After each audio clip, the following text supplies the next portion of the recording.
Ya puedes iniciar. Muy buenos días a todos nuestros afiliados e invitados que se conectan a una nueva sesión del Comité Colombia-Estados Unidos organizado por la Cámara de Comercio Colomboamericana, AmCham Colombia. Soy Adam Muñoz, director de Asuntos Públicos y Gobierno. En estos 70 años que está cumpliendo AmCham Colombia, quisiéramos desarrollar unas sesiones bastante interesantes con nuestros afiliados para revisar el mecanismo de posicionar inversiones y sobre todo entender tendencias globales y regulaciones vigentes a nivel mundial, especialmente en los Estados Unidos. Por eso el día de hoy tenemos una sesión muy especial donde vamos a tratar especialmente estos temas centrándonos en el estado de Texas. Para ello hemos invitado a un panel experto y a quienes agradezco de antemano su presencia y su posición con AmCham Colombia. En primera instancia, quisiera presentar a la doctora Laura Pinilla de Brigar, quien es abogada de la Universidad del Rosario con especialización en ciencias penales y criminológicas de la Universidad Externado de Colombia. Cuenta con más de 13 años de experiencia y conocimiento en derecho penal, disciplinario y policivo, así como en el restablecimiento de derechos en el sector de la construcción, farmacéutico, educativo, químico y fiduciario. Ha participado en charlas, congresos y seminarios en materia penal, debida diligencia inmobiliaria, compliance, prevención del lavado de activos, recuperación jurídica y material de inmuebles, objeto de invasión, extinción de dominio, entre otros temas. Actualmente es asociada del área de Derecho Penal y Disciplinario de la firma Pinilla González y Prieto, abogados. Asimismo, nos acompaña el doctor Robert Barnett, quien es socio de Chachog Cavazos y Newton, donde ha trabajado desde su fundación en 1994. Su práctica se especializa en asesorar a clientes que realizan negocios en los Estados Unidos y México. Robert Barnett está normalmente involucrado en una amplia variedad de proyectos, incluyendo cuestiones corporativas, inmobiliarias, de inversión extranjera, energía, transporte, manufactura y distribución, y tiene amplia experiencia orientando a clientes que realizan negocios en Estados Unidos en cuestiones legales, fiscales y migratorias. El doctor Barnes es un expositor frecuente en foros de comercio binacional entre México y Estados Unidos y es profesor universitario en las materias de Derecho Internacional de Negocios y Derechos del Tratado de Libre Comercio de la América Norte en Trinity University and St. Mary University de la Facultad de Derecho. Junto a ellos está el doctor Iker Diegues, quien es socio de Chachó Cavazos y Newton, donde ha trabajado desde 1999 y actualmente se encuentra basado en Austin, Texas, después de haber estado basado por más de 20 años en la oficina de Ciudad de México. Los clientes ven a Iker como un aliado estratégico con entendimiento profundo de las situaciones legales de Estados Unidos y México que afectan los negocios de la región de Norteamérica, asistiéndolos con diversas necesidades, incluyendo sus retos en las materias de gobierno corporativo, comercio internacional, cumplimiento regulatorio, aduanal, inmobiliario, propiedad intelectual y competencia económica. Ha representado a clientes en diversas industrias, incluyendo manufactura, maquiladoras, automotriz, productos de consumo, dispositivos médicos, tecnología de la información y alimentos. El doctor Diegues cursó la licenciatura y obtuvo su título profesional de la Universidad Iberoamericana en la Ciudad de México y es miembro activo de la barra mexicana del Colegio de Abogados. Finalizando nuestro gran panel está la doctora Viviana Africano, quien es abogada de la Universidad de Rosario con especialización en Derecho Tributario y en Derecho Tributario Internacional de la Universidad Externado de Colombia. Cuenta además con una maestría en Derecho Internacional con énfasis en Derecho de los Negocios de la Universidad Externada de Colombia y la Universidad Panteón Assas París II. Tiene más de 12 años de experiencia en planeación y litigio tributario territorial, nacional e internacional, así como en la estructuración de negocios y transacciones nacionales y transfronterizas en aspectos fiscales, cambiarios, patrimoniales, sucesorales y familiares. Ha asesorado a diversos sectores, tanto empresariales como sin ánimo de lucro, en materia legal y tributaria, con experiencia en planeación patrimonial, familiar y presupuestaria. Actualmente es directora del área de Derecho Tributario de la firma Pinilla, González y Prieto Abogados. A todo nuestro panel, mil gracias por hacer presencia en el Comité Colombia-Estados Unidos de AmCham. A todos nuestros invitados y afiliados los invitamos a estar muy atentos a esta conversación de gran interés. Pueden ir dejando sus preguntas o comentarios mediante el chat y finalizada la intervención tendremos un margen para interactuar con cada uno de nuestros panelistas. Así que mil gracias y Laura, te doy la palabra. Muchas gracias por la presentación, gracias por este espacio tan interesante, por abrirnos las puertas de AmCham. Bienvenidos Robert, Iker y Viviana. Muchas gracias por estar acá. Para nosotros es un honor poder hacer este webinar juntos y pues en nuestra alianza con Primeros. Robert, para como introducir tema que nos convoca hoy. Si bien el sistema jurídico colombiano ha importado algunas figuras y algunas regulaciones de los Estados Unidos, en su fundamento son dos sistemas jurídicos muy diferentes. ¿Podrías, por favor, explicarnos un poco acerca de esas diferencias y cómo esto puede impactar en la inversión en los Estados Unidos? Claro, Laura, gracias por la invitación otra vez a AmCham Colombia. Es un placer estar con todos ustedes, para platicar esos temas legales. Sí, los sistemas legales, anglosajón y romano, debe de ser, consideradas cuando alguien de Colombia está, pensando en invertir en los Estados Unidos, en Texas en particular. El sistema legal que tenemos aquí en los Estados Unidos es una herencia de Inglaterra. Un sistema que es mucho menos formal que el sistema romano. El sistema romano, la manera más fácil en pensarlo es que el sistema romano, la formalidad está aquí y entonces la realidad está aquí. Entonces la formalidad siempre va a ganar. En el sistema inglés es un poquito diferente. Entonces sí, la formalidad tiene su lugar, pero al fin del día la realidad, los hechos, etcétera, no obstante la formalidad van a ganar y la formalidad aquí abajo. Culturalmente, creo que también es importante tomar en cuenta diferencias de ese sistema del romano, colombiano, de derecho, de código, de derecho civil y el derecho común, el common law que tenemos aquí en los Estados Unidos, en donde tenemos el concepto de, por ejemplo, el jurado. Creo que en Colombia no hay jurados, ¿verdad? No hay este concepto. El jurado, eso es un concepto muy fascinado en el sentido que, fascinante en el sentido que hay un juez y hay un jurado en cualquier caso civil o un caso penal.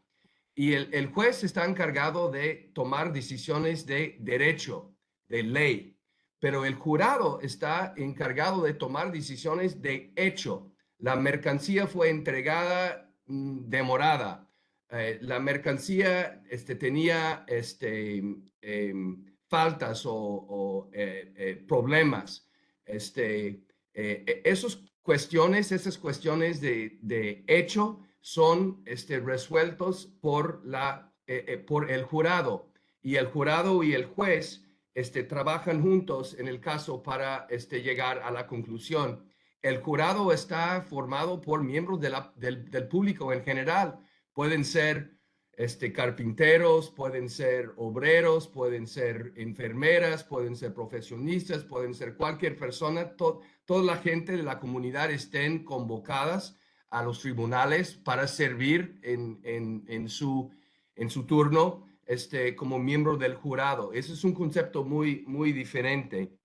También el concepto de jurisprudencia obligatoria.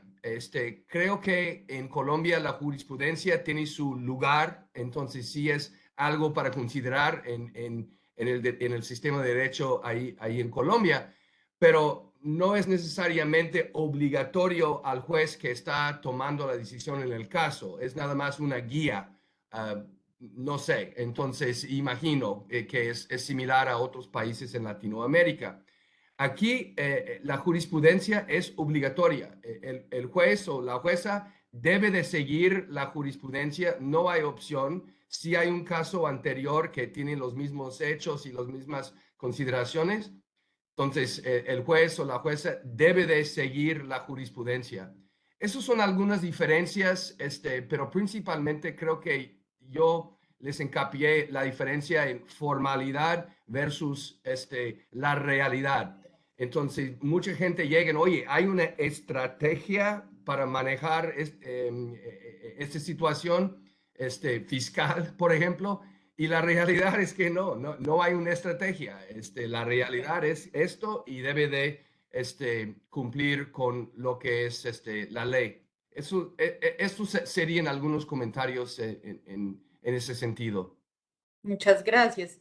Sí, sí, realmente hay bastantes diferencias de fondo y eso genera diferencias en la práctica, ¿no? De cómo se maneja cada caso.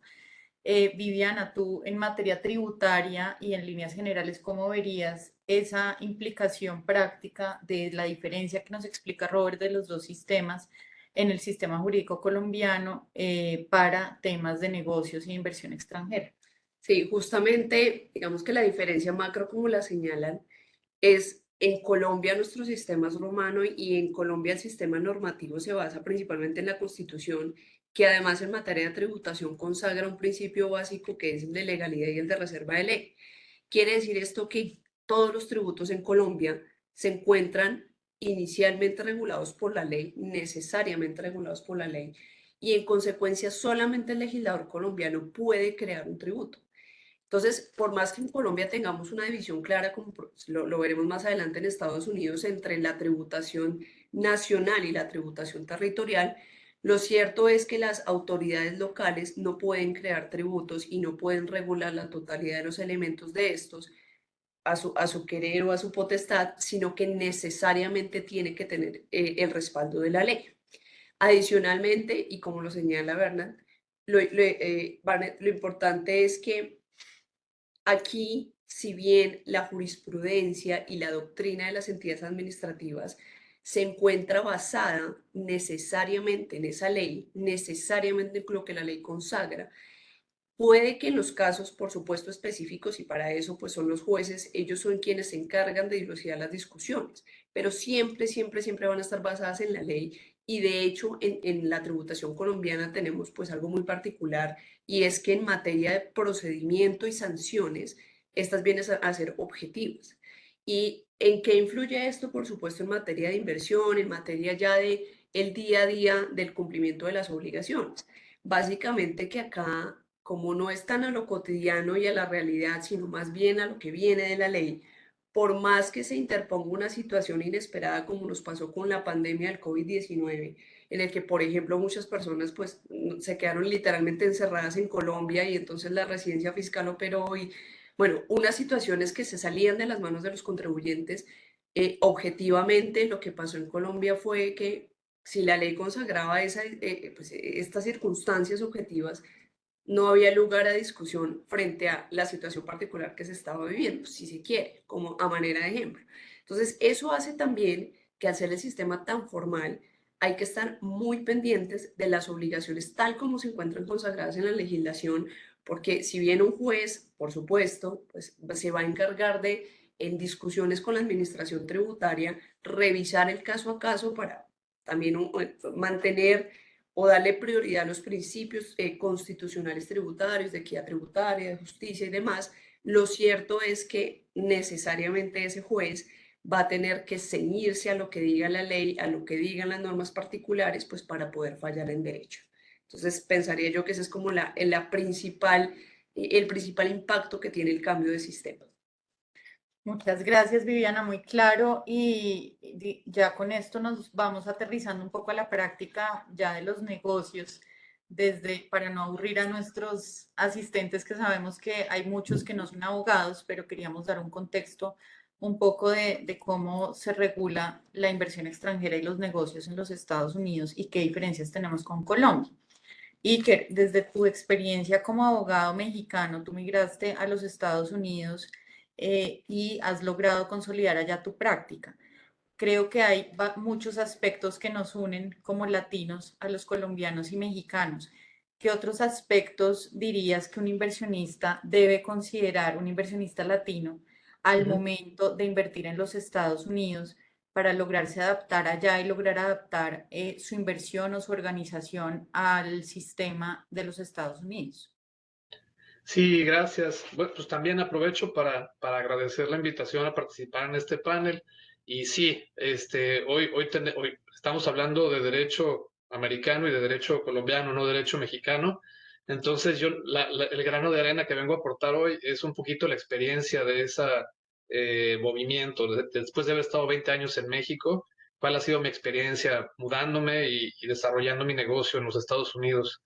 Y efectivamente, o sea, estos 20 años yo creo que los traigo a colación no como una villa en el cinturón, sino más bien porque en esos 20 años te desarrollas y te consolidas en México, te desarrollas el arte y desarrollas la técnica en México. Yo, antes de venirme para acá, sabía muy bien lo que estaba haciendo, sabía hacer negocios, sabía cómo vender, sabía cómo hablar, había desarrollado 20 años de experiencia. Y entonces en mi proyecto, esa transición implicaba un cambio de liderazgo en nuestra oficina local aquí en Austin, que nuestro despacho, como podrán observar, es binacional. Entonces tienes que contemplar no solo la cultura de tu país, sino también la cultura del país en donde vas a ofrecer tus servicios.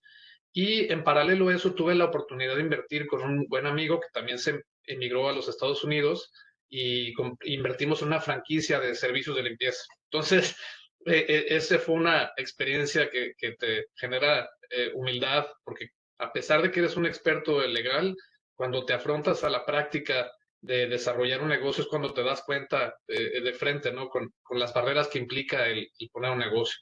El gran reto en ambos casos era el crear una red de contactos y desarrollar negocios, llegar a vender en donde todavía no tienes clientes, ¿no?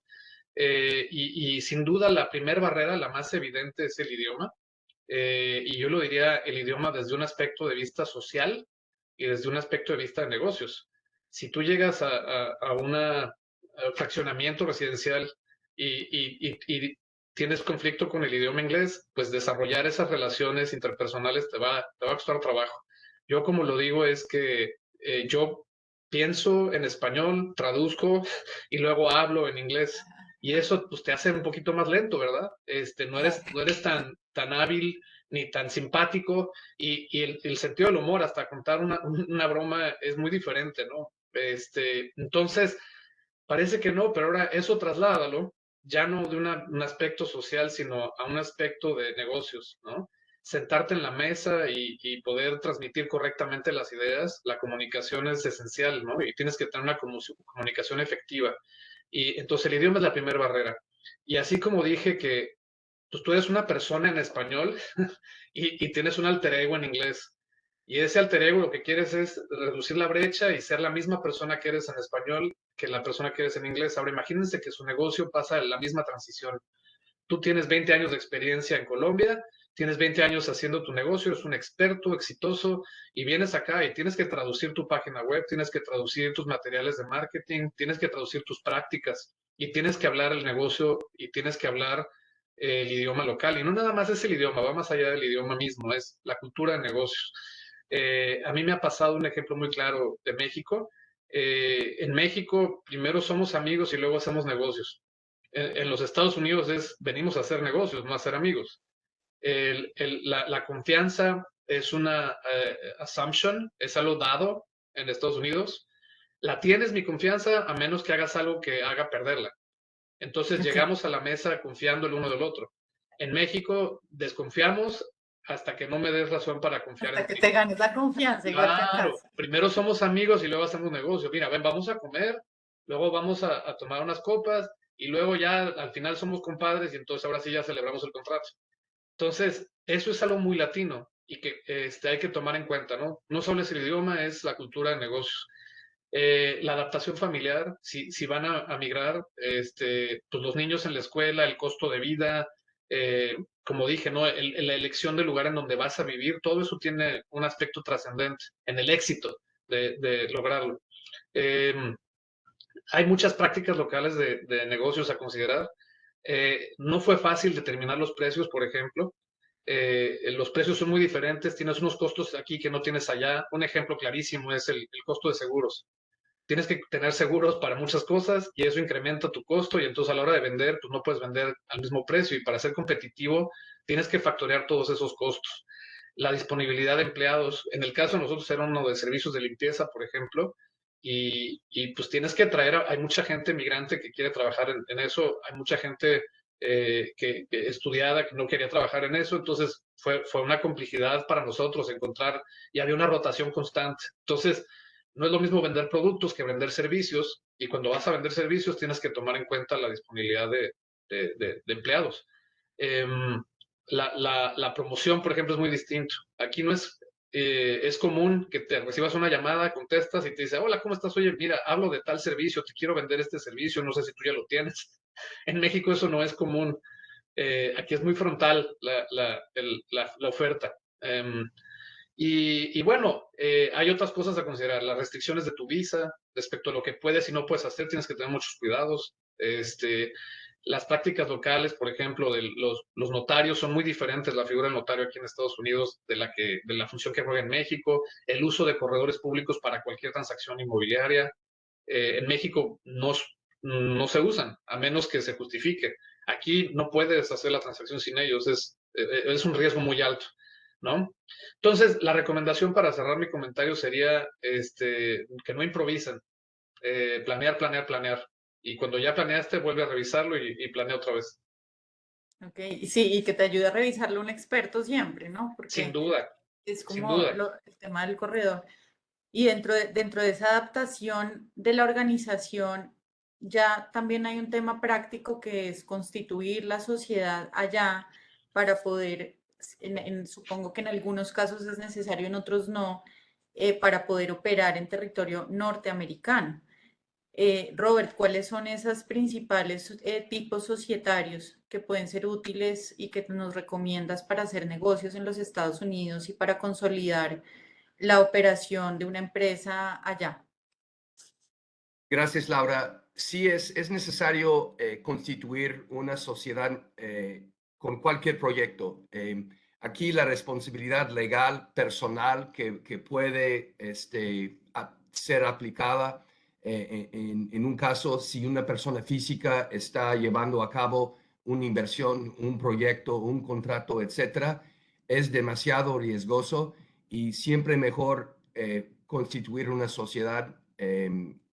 Aquí, imagino como en Colombia, el límite de la responsabilidad personal de cualquier inversionista, de cualquier accionista, etcétera, en una sociedad está limitada al nivel de su aportación. Si yo aporto $10,000 en una sociedad y si hay una demanda, si hay un problema, si hay responsabilidad, entonces mi responsabilidad como persona física va a ser limitada a $10,000 porque eso es la cantidad que yo aporté a la sociedad y eso, el resto es el problema de la sociedad. La sociedad debe de mantener la responsabilidad.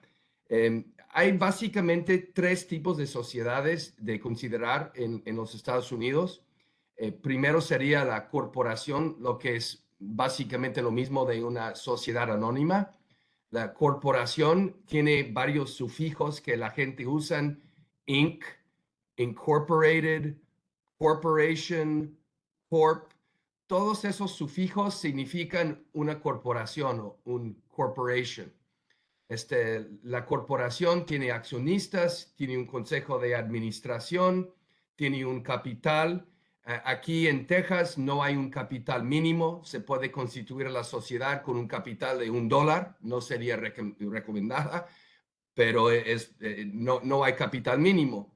Entonces, y hay un tercer nivel de funcionarios que una persona va a ver en una sociedad en los Estados Unidos que típicamente en Latinoamérica no aplica, y son los funcionarios, los officers. Hay los accionistas, los consejeros o el consejo de administración, el board of directors, y también un tercer nivel de administración, lo que son los officers, los funcionarios, el presidente, el vicepresidente, tesorero. Esos son funcionarios y un tercer nivel de administración de la sociedad. Segundo tipo de sociedad sería la Limited Liability Company, la famosa LLC.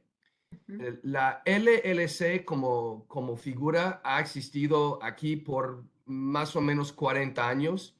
Todos los 50 estados reconozcan la forma de LLC.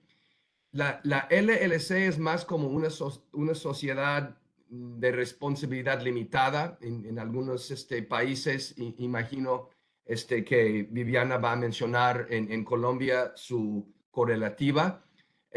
La diferencia de la LLC de la corporación es menos formal, no tiene accionistas, pero tiene miembros, los cuales son socios básicamente, pero la terminología es member o miembro.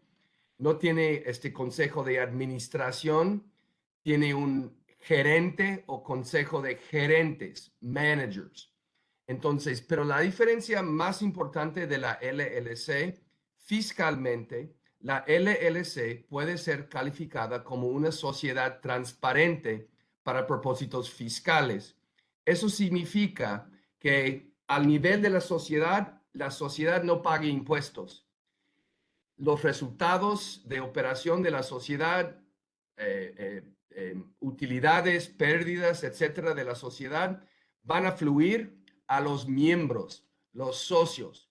Los socios como personas físicas en sus declaraciones fiscales van a reconocer, van a declarar y van a pagar los impuestos de la sociedad porque la sociedad es transparente. Eso es un feature, esa es una característica de la LLC.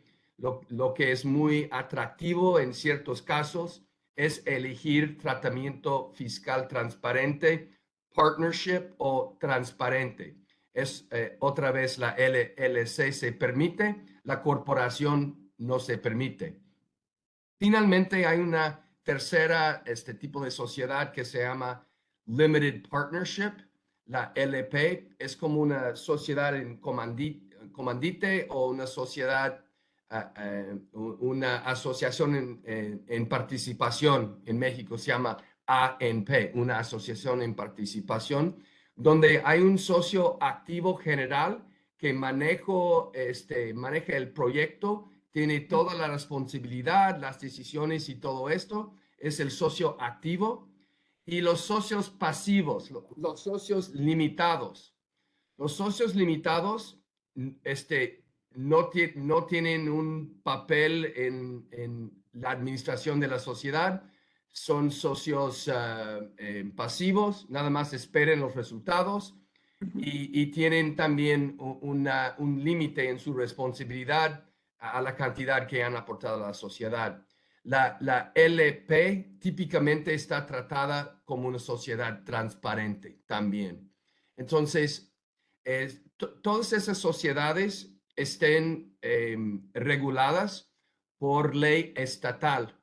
Creo que ese es un concepto diferente que en Colombia. Imagino que en Colombia que la ley de sociedades es una ley federal y aplica por todo el país de Colombia con las mismas reglas, mismas políticas, etcétera. Aquí en los Estados Unidos la ley corporativa es estatal. No hay una ley federal de sociedades mercantiles en los Estados Unidos, no existe. Los 50 estados, cada estado tiene su derecho corporativo estatal. Aquí en Texas se llama el Texas Business Organizations Code, el código de sociedades mercantiles de Texas. Entonces, Delaware es otro estado muy popular. Mucha gente cuando vienen a los Estados Unidos deciden en constituir la sociedad en Delaware. También Nevada, esa es una sociedad popular, y Florida. Y la razón es porque esos 4 estados tienen un derecho corporativo muy desarrollado, muy amigable a los accionistas y a los consejeros y con impuestos bajos, básicamente. Entonces, es algo para considerar que la ley corporativa es estatal, no federal. Sí, ese es un aspecto muy importante porque sí, acá en Colombia es la ley nacional y aplica para todo el país de la misma manera. ¿Cómo sería, Viviana, entonces ese símil entre sociedades dentro de lo que explicó, dentro de las que explicó Robert, a cuáles equivaldrían en Colombia y cuál nos recomendarías o dirías que es la mejor para, desde el punto de vista tributario, poder invertir en los Estados Unidos desde Colombia? Claro que sí. Bueno, digamos que un poco, como lo señala Robert, aquí la ley en materia de sociedades rige para todo el país y asimismo en materia fiscal. Digamos que todas las disposiciones fiscales, bien sean, ya diferencian entre tributos territoriales y nacionales, lo cierto es que la regulación va a ser la misma para todas. Y asimismo, digamos que como para hacer antes una diferencia entre lo que acaba de explicar Robert, en Colombia la transparencia fiscal en sociedades no se predica como tal. Siempre va a haber una separación entre la persona jurídica de la sociedad y quienes participan como accionistas de las mismas. Digamos que esa figura de transparencia en materia tributaria colombiana, nosotros lo vemos en otros vehículos como las fiducias, pero directamente en la sociedad no lo vemos. Ahora, frente a los tipos societarios, en Colombia tenemos, digamos que dos tipos societarios que involucran un poco, como lo decía ahí, que era una relación personal de confianza, que es en los tipos, las que sería como las partnership, que son las sociedades colectivas en Colombia, y las LP, que son aquí también las sociedades en comandita, que en estas sí, digamos que prevalece, si se quiere, también una relación personal en alguno de los socios, pero pues en las comanditas también tenemos estos que son estos accionistas o estos partícipes que son únicamente los que aportan el capital y reciben, digamos que los rendimientos de los mismos, las utilidades, independientemente pues de su calidad y de su gestión. Y para aterrizarlo ya como en temas de inversión, yo creo en Colombia las que mejor se adaptan son justamente las sociedades que nosotros denominamos por acciones, que al final lo que importa es tu aporte, lo que importa es, digamos, lo que se haga en la sociedad y las utilidades que te van a entregar y no compromete el patrimonio de los accionistas en sí mismo. Y estas, pues, ¿cuáles son en Colombia? La sociedad anónima, que es la que se asimila más a la corporation. La sociedad anónima pues emite acciones, incluso pueden cotizar en bolsa. Y adicionalmente, la organización de la misma está definida por ley. Entonces, las sociedades anónimas tienen asambleas de accionistas, representantes legales, juntas directivas y una larga responsabilidad limitada, como lo que acabamos de hablar. Pero también tenemos las que son similares a las LLC, que en Colombia son las sociedades de responsabilidad limitada, pero realmente esas sociedades hoy en Colombia, como tal, las limitadas que llamamos nosotros en Colombia, ya no se usan tanto, porque ahora en Colombia, desde el 2008, existen las sociedades por acciones simplificadas. Estas son sociedades que, como su nombre lo indica, son más simples, más simplificadas que las mismas sociedades anónimas. Permiten incluso que se tenga un solo socio y no hay un límite máximo. No hay un monto mínimo de aportes y pues básicamente son muy flexibles tanto en su constitución como en su organización. Entonces, son sociedades o tipos societarios que permiten justamente adaptar la sociedad al final a lo que se espera o lo que se necesita en el desarrollo del negocio o la inversión que se está realizando. Entonces, digamos que en los tipos societarios colombianos, uno pensaría que las más aconsejables, sobre todo por temas de responsabilidad, como lo señalaba Robert, pues van a ser estas sociedades por acciones simplificadas o en su defecto las sociedades anónimas. Y también tener presente que en Colombia, justamente respecto a la responsabilidad de los representantes o quienes están gestionando las sociedades en materia fiscal, la principal que tenemos acá, que puede, por supuesto, impactar a esa persona natural que está dirigiendo la sociedad, va a ser en materia de impuestos sobre las ventas o el impuesto al valor agregado que tenemos a nivel internacional o en materias de retención en la fuente. ¿Esto por qué? Pues porque sencillamente la sociedad está actuando es como, si se quiere, recaudadora de un impuesto que no le corresponde y en consecuencia allí sí se prevé en la legislación colombiana incluso una responsabilidad penal para quien como persona natural estaba gestionando esos recursos y no los no se los pagó debidamente al fisco. Pero de ahí en adelante, digamos que la responsabilidad se va a limitar a la sociedad, salvo de forma subsidiaria para representantes legales, en unos casos, pues digamos, específicos, pero sí tener presente como que en Colombia está muy clara esa división y que la transparencia no opera, salvo en negocios como fiduciarios, por ejemplo. Gracias por ese panorama nacional. Creo que ya teniendo claros los dos panoramas, tanto el de Estados Unidos como el de Colombia y su mix y su símil y sus diferencias, podemos entrar, Iker, a que nos cuentes desde tu experiencia profesional y personal cuáles son los riesgos o las razones que podrías mencionar o resaltar para que un inversionista colombiano decida constituir una sociedad en los Estados Unidos y establecer una empresa allá para llevar a cabo sus operaciones. Claro, sí, gracias. Pues bueno, yo creo que el eslogan, el que se tienen que llevar, es que lo que sucede en Estados Unidos se quede en Estados Unidos.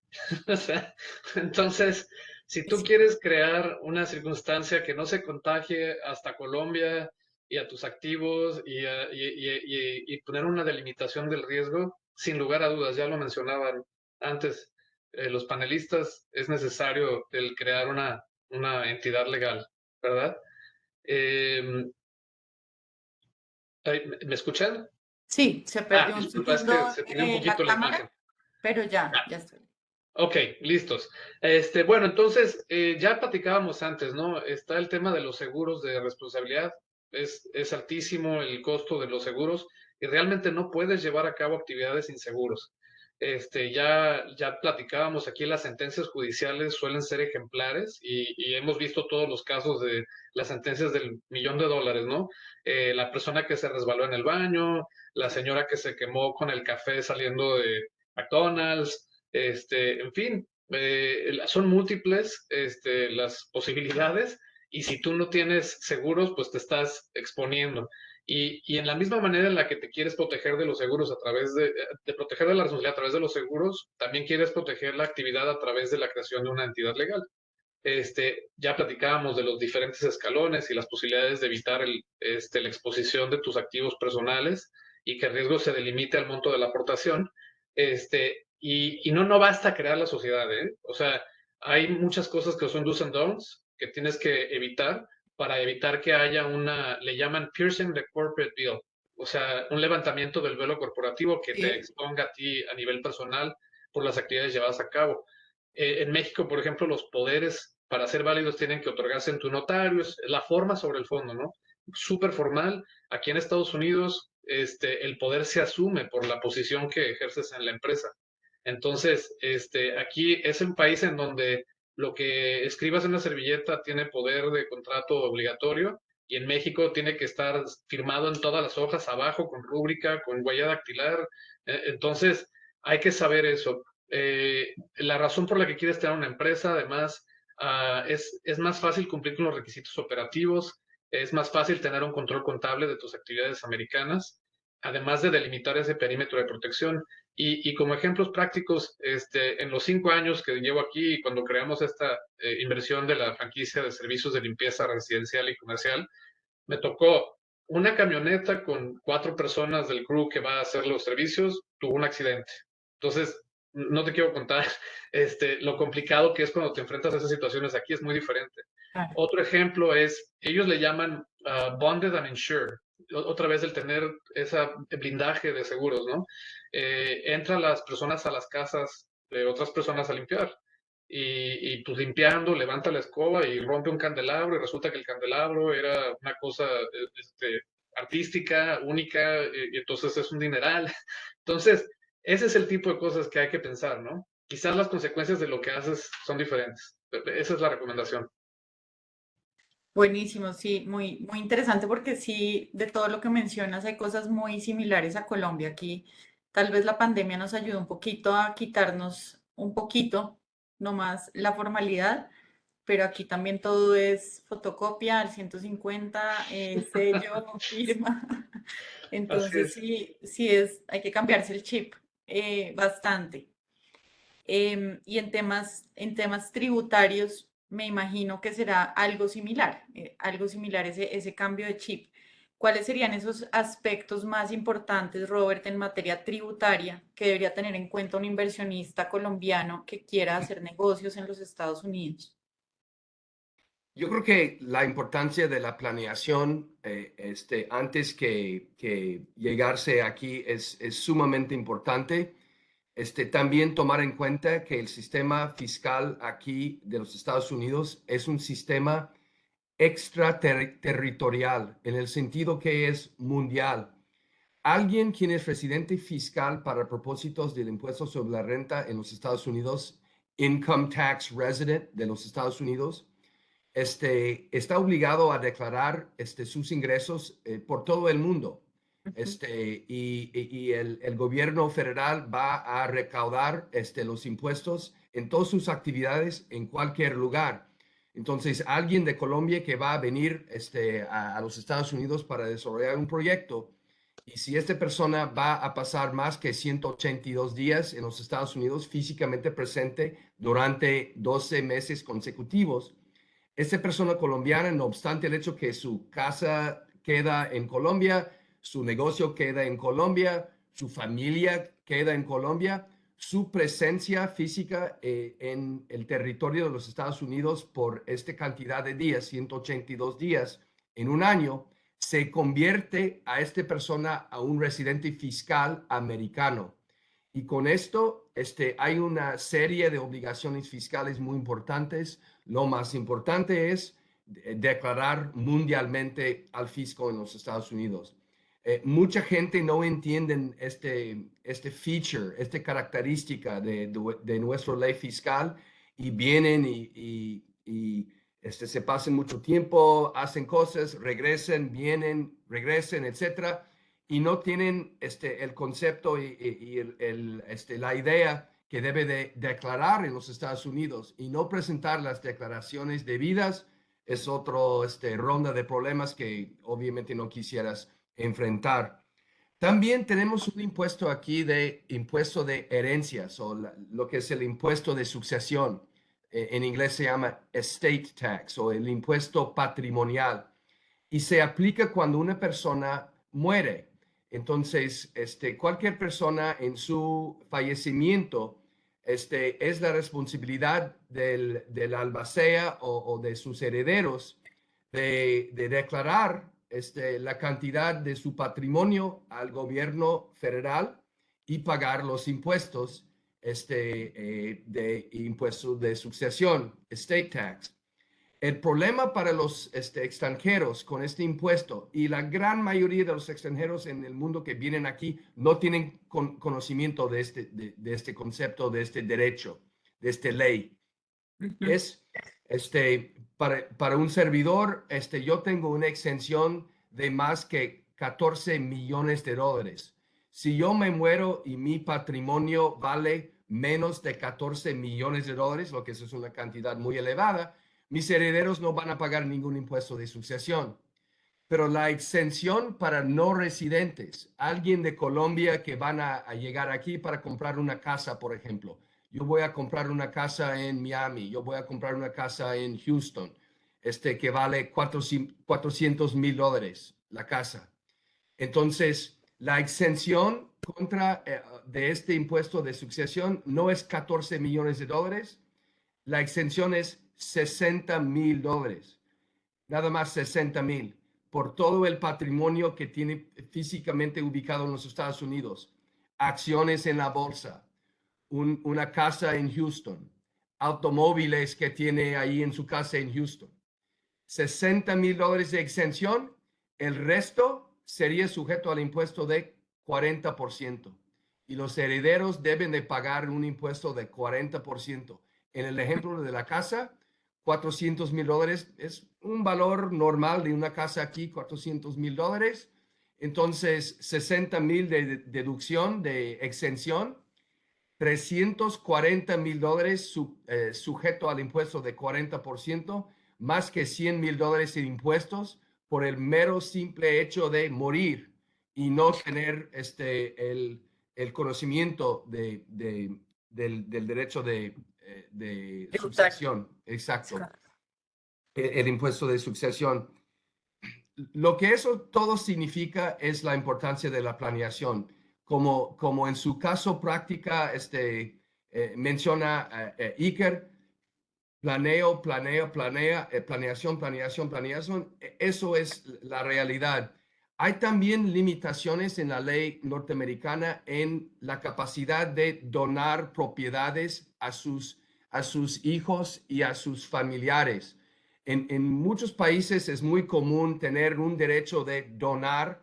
Si yo quisiera donar acciones, donar propiedad, etcétera, a mis hijos, yo puedo hacerlo sin impuestos. Aquí hay un impuesto de donaciones que viene con el impuesto de sucesión, Estate and Gift Tax. El impuesto de sucesión y donación sí aplica a las donaciones. Y si alguien de Colombia está considerando migrarse a los Estados Unidos y convertirse, ser residente aquí por el largo plazo en los Estados Unidos, es sumamente importante hacer una planeación premigratoria, hacer las donaciones que quisieran hacer antes que llegarse y hacer esta planeación premigratoria y tomar ventaja de las facilidades y los beneficios que existen, por ejemplo, en Colombia, que permiten ese tipo de planeación patrimonial antes que llegarse aquí. Eso serían algunos consejos importantes y algunos comentarios con respecto al sistema fiscal aquí. Sin duda es bastante complejo, pero afortunadamente hay una ruta. Si uno logra planearlo adecuadamente, hay una ruta para recorrer ese camino. ¿Cómo sería, Viviana, ese símil con este impuesto de sucesión en Colombia? Primero. Segundo, teniendo en cuenta que aquí no tenemos tratado de doble tributación para evitar la doble tributación con los Estados Unidos, ¿cómo podría un empresario colombiano o una persona natural que quiera invertir en los Estados Unidos para no generar doble tributación con impuesto al patrimonio o sobre sus dividendos o sobre el impuesto a la renta? ¿Cómo podría protegerse para que invertir en los Estados Unidos no le genere una doble tributación allá y en Colombia? Digamos que, gracias Laura por la pregunta. Primero, frente al impuesto de sucesión, en Colombia el impuesto nacional es el impuesto de ganancias ocasionales, que es un impuesto complementario al impuesto sobre la renta. Y este impuesto aplica tanto para sucesiones como para las donaciones que mencionaba Robert. Digamos que acá es el mismo. Lo que pasa y la gran diferencia es que aquí realmente no depende de la residencia del causante. Aquí lo que va a pasar es que cuando una persona fallece y estaba en Colombia y digamos que la sucesión ilíquida, si ese causante era además contribuyente del impuesto sobre la renta, se va a volver contribuyente, la sucesión ilíquida en sí misma, hasta que se liquide la sucesión. Cuando se liquide la sucesión, los herederos en Colombia o legatarios van a tener un valor exento. También hay unas exenciones previstas para determinados activos, por ejemplo, el inmueble en el que vivía el causante. Pero digamos que no es un monto máximo general y sobre el excedente se aplica el impuesto del 15%, que es la única tarifa que tenemos acá para ese tipo de sucesiones, sino que se van a aplicar específicamente en ciertos inmuebles una exención particular para cada heredero legatario y ya lo que exceda de eso ya va a estar grabado al 15%. En materia de donaciones, la exención está contemplada para un 20% del valor de la donación o un valor máximo que está fijado en Colombia en VTs, que es la unidad de valor tributario, la unidad de medida en Colombia en materia tributaria. Pero digamos que ya, y lo que exceda ese valor, pues ya estará, por supuesto, grabado ese 15%. Pero importantísimo el comentario de Robert y de Iker es, aquí todo es un tema de planeación, porque al final en vida, pues también se puede donar en vida, también se puede esperar la sucesión, muchas veces el impacto fiscal en una u otra circunstancia, dependiendo de cómo se planee todo, pues será menor o se podrá optimizar de una u otra forma. Y otro comentario que quería, digamos, que hacer el paralelo frente a lo que Robert mencionaba de la residencia fiscal, es en Colombia funciona tal cual como lo menciona Robert. Obviamente, si uno se vuelve residente fiscal colombiano, tiene que tener presente que tiene que declarar sus rentas mundiales y su patrimonio mundial en Colombia. Pero adicional, eso tiene unas implicaciones, por ejemplo, en materia de impuesto al patrimonio, que también te puedes volver sujeto pasivo de ese impuesto en Colombia, pero que además tiene otra connotación en materia de sociedades y es un concepto internacional que es el de sede efectiva de administración, que en Colombia básicamente lo que se predica de esto es que en materia de sociedades en Colombia se considera sociedad nacional, no solo la que se constituye en Colombia o se rige bajo ley colombiana, sino también sobre la cual se toman las decisiones, digamos, del día a día, las gestiones necesarias de la sociedad desde Colombia. Entonces, eso hace también parte del análisis que uno tiene que tener en cuenta porque pues la constituí en Estados Unidos, hice todo en Estados Unidos, pero resulta que yo la gestiono total desde Colombia, tomo las decisiones, todas de Colombia, pues eso puede tener implicaciones que para la tributación colombiana es una sociedad nacional y en consecuencia de cumplir todas las obligaciones en Colombia. Digamos que son connotaciones que pues vale mucho la pena resaltar. Ahora, en materia de dividendos, en materia de tributación, como lo señalaba Laura, no hay convenio entre Colombia y Estados Unidos.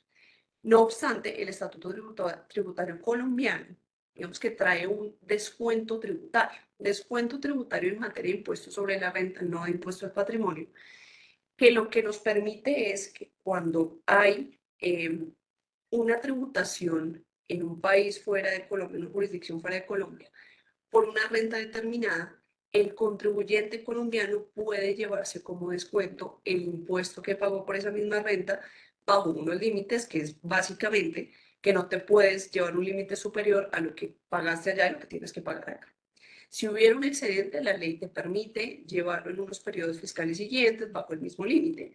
Y esto también aplica en materia de dividendos. Lo que pasa es que en materia de dividendos trae unas reglas específicas el estatuto tributario, pero también se permite ese descuento tributario. Digamos que es como la norma que trae nuestro estatuto para intentar evitar la doble tributación, aun cuando no existe convenio, y esto aplicará para todos los países con los que no tengamos convenio. Por ejemplo, en el caso de México sí tenemos un convenio, entonces pues ahí habría que pues analizar las reglas específicas de ese convenio, pero en materia de Estados Unidos sucedería de esa forma. Gracias. Que en esto hay una diferencia entre México y Estados Unidos. Entiendo que entre México y Estados Unidos sí hay un tratado que ayuda a prevenir la doble tributación. En ese sentido, tus clientes y que han invertido en los Estados Unidos o de los Estados Unidos que han invertido en México, que han preferido ser residentes fiscales en los Estados Unidos o no, ¿qué recomendaciones prácticas de esto, de tu experiencia, podrías darle a un inversionista colombiano y cómo podría uno evitar manejar desde allá para tratar de evitar esa doble tributación o por lo menos reducirla en lo máximo posible? Sí, con mucho gusto. Yo creo que lo tienen que ver como individuo y en una parte y como entidad legal o de negocios en la otra. Okay. En la parte de individuo, digo, no es lo mismo, vengo a hacer negocios en lo individual, no es lo mismo, me voy a mudar a Estados Unidos y voy a hacer negocios en Estados Unidos, me voy a quedar en Colombia y voy a invertir y voy a tener una empresa que va a hacer negocios allá. Entonces, pensando en esas posibilidades, yo lo que les diría que se queden en mente es el lugar habitual de residencia. En donde vas a residir es donde vas a estar tributando y es donde vas a estar ejerciendo tus gastos. Y los gastos tienen que ser deducibles. Entonces, si vas a estar viviendo en Estados Unidos y vas a pagar un dineral de seguro de gastos médicos para ti y para tu familia, pues quieres que sea deducible allá si estás tributando allá. En la misma proporción que no quieres que lo que estés pagando en Colombia no lo puedas tomar el beneficio en los Estados Unidos. Entonces, yo creo que lo que tienen que hacer es, en la parte otra vez de planeación, ¿no? A veces no hay mucha opción porque te vuelves residente, como lo platicó Rob, pero lo que tienes que hacer es tener mucha claridad de los que sí puedes hacer, lo que no puedes hacer y qué es lo que más te conviene.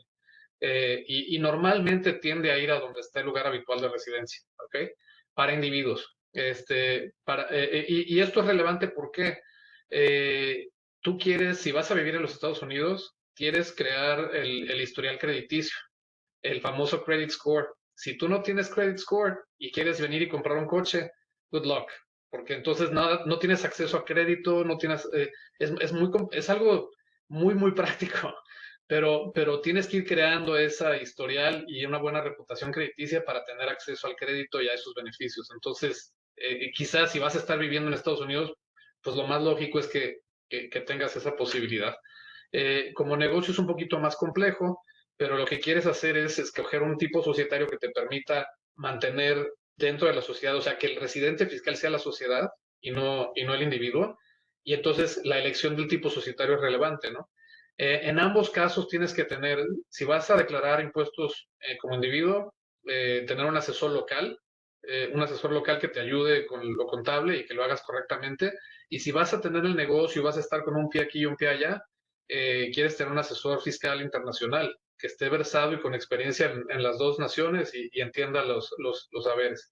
Y respecto a la doble tributación, yo no soy fiscalista y no sé si ahorita voy a decir una barbaridad, pero por ejemplo, si en México tuvieras la posibilidad del acceso al tratado de evitar la doble tributación y hay un tratado de doble tributación entre México y Colombia, pues quizás a lo mejor se puede crear una empresa de inversión puente. Creas una empresa mexicana y esa empresa mexicana es la accionista de la empresa americana y tienes una triangulación en donde quizás puedes tomar los beneficios de los tratados cumpliendo con los requisitos aplicables y haciendo una estructuración correcta de los flujos para cumplir con la ley, ¿no? Pero por darte una idea, podrías establecer ese puente de inversión a través de México, ¿no? Eh, con eso acabamos, si quieres, porque quiero llegar a la otra pregunta. Ok, sí, esto nos lleva un poco a la vida práctica del migrante, ¿no? Que todo esto suena muy interesante, pero detrás hay una persona de carne y hueso que tiene que cumplir unas condiciones de migración para que no lo envíen en un avión deportado y se arriesgue a que no lo dejen entrar luego a su país y quedar como en un limbo, como nos ha pasado en los últimos meses. ¿Qué medidas tiene que adoptar un inversionista, Robert, para poder invertir en los Estados Unidos desde el punto de vista de regulación migratoria? ¿Qué tipo de visa? ¿Cómo es posible obtener una visa para poder hacer el proceso de inversión? ¿Qué tipo de visas, en términos muy generales, existen que podrían permitir esa inversión y esa operación de un negocio en los Estados Unidos?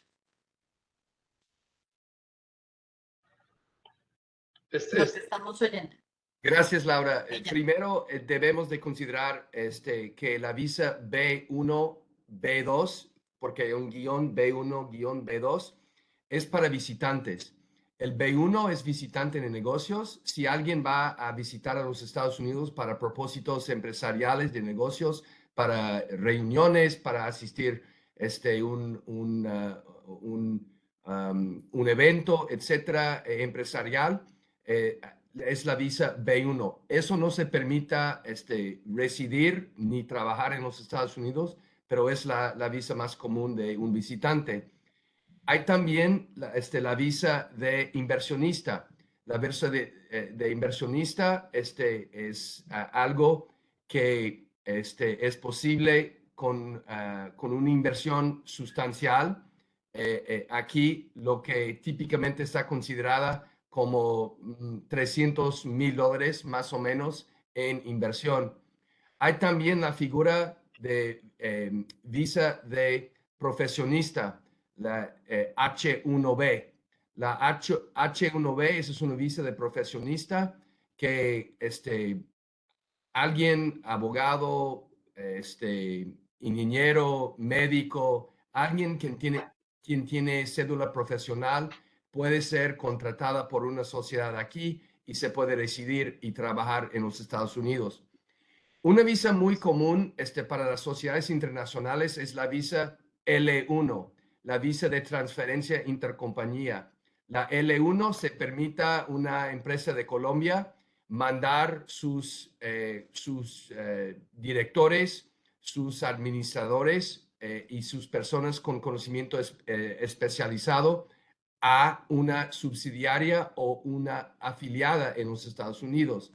Es la visa L1. Todas esas visas requieren otra vez planeación y estén reguladas por el gobierno federal y requieren una planeación con el abogado migratorio, con el fiscalista y con también el abogado corporativo que van a trabajar juntos en diseñar lo que sería la estructura más factible para esta persona. Pero esos son algunos ejemplos, Laura, de las visas disponibles para alguien que quisiera venir y residir aquí en los Estados Unidos. Gracias, Robert. Pues con esto ya vamos llegando al fin de nuestro webinar. Quisiera preguntarles, antes de pasar a las preguntas del público, si ustedes, alguno quiere añadir algo más, complementar alguno de los temas. Creo que han dado ustedes una exposición muy clara y muy completa de cómo sería esa inversión desde Colombia hacia los Estados Unidos. Pero si ven que hay alguna cosa que quieran añadir, pues bienvenido. No sé, Iker, si tienes Sí. algo para añadir. Sí, rápido. Les voy a decir nada más tres cositas. Uno es, of course, el uso de AmCham es un aliado estratégico, entonces acérquense con AmCham si van a invertir en los Estados Unidos. El segundo es asesores calificados. lo barato sale caro, entonces hay que invertir, ahí no hay que escatimar el gasto. No subestimen el valor de un socio inversionista local, porque te rompe la curva de aprendizaje y te ayuda a hacer las cosas en orden. Y la otra es buscar, hay muchísimos recursos, hay incubadoras y aceleradoras de negocios, y creo que pueden tener acceso a ellas a través de AmSam, por ejemplo. Perfecto, gracias. Viviana, no sé si tienes algo para Sí, no. agregar. Digamos que Iker, estoy totalmente de acuerdo con tu comentario, hay que asesorarse, hay que planear.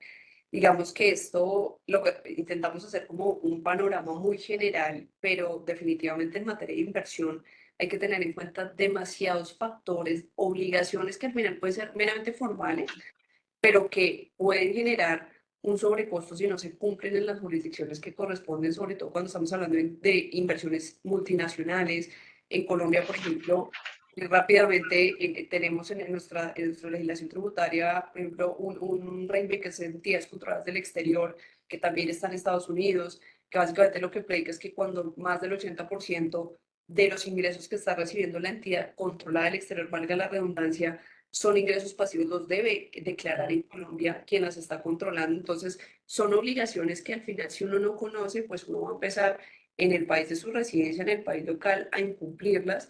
Temas de precios de transferencia, que eso es un control pues de los precios, valga la redundancia, entre vinculados en comparación con terceros, son que en Colombia eso es una obligación formal, pero es un estudio que se exige con unas formalidades, que se debe cumplir por el grupo multinacional, un tema de tasa efectiva mínima de tributación que se incorporó a partir de la acción BEPS 2.0, que es de la OCDE, que entonces ya viene a ser algo global, que lo que busca es que haya una tasa mínima en la jurisdicción de baja imposición de un 15%. Entonces, viene siendo un montón de obligaciones a cumplir, que puede que se representen en impuestos, puede que sea presentar un formulario, pero que para evitar un dolor de cabeza tiene que ser estructurado, y sobre todo cuando se trata de grupos empresariales, se trata de inversiones extranjeras, pues justamente para que al final todo lo que estamos invirtiendo no se nos disminuya por efectos de sanciones que no queremos, pues por supuesto, generar. Claro que sí. Robert, por último, ¿tienes algo que quisieras añadir, que digas, no me puedo ir sin haber dicho esto? Viviana e Iker han mencionado todos mis puntos. Estoy totalmente de acuerdo con sus consejos. Y nada más, yo agregaría que no hay una manera de sustituir la importancia de invertir el tiempo necesario para investigar, para hacer la pesquisa, para hacer la preparación. El éxito va a venir con la preparación y la investigación debida. Esos serían mis comentarios finales. Muchísimas gracias, gracias a todos. Y también creo que nos vamos con la frase de Iker de lo que pasa en los Estados Unidos se queda en los Estados Unidos, lo cual creo que a cualquier inversionista debería darle mucha tranquilidad. Adam, por favor, cuéntanos si hay alguna pregunta del público para nuestros panelistas. Muchas gracias a todos por esta interesante conversación. Efectivamente, tenemos 3 preguntas en este momento. Se las voy a transmitir. La primera es, mi pregunta para Colombia, ¿qué implicaciones tiene hacer negocios en Estados Unidos con visa B1 y B2? Qué buena pregunta.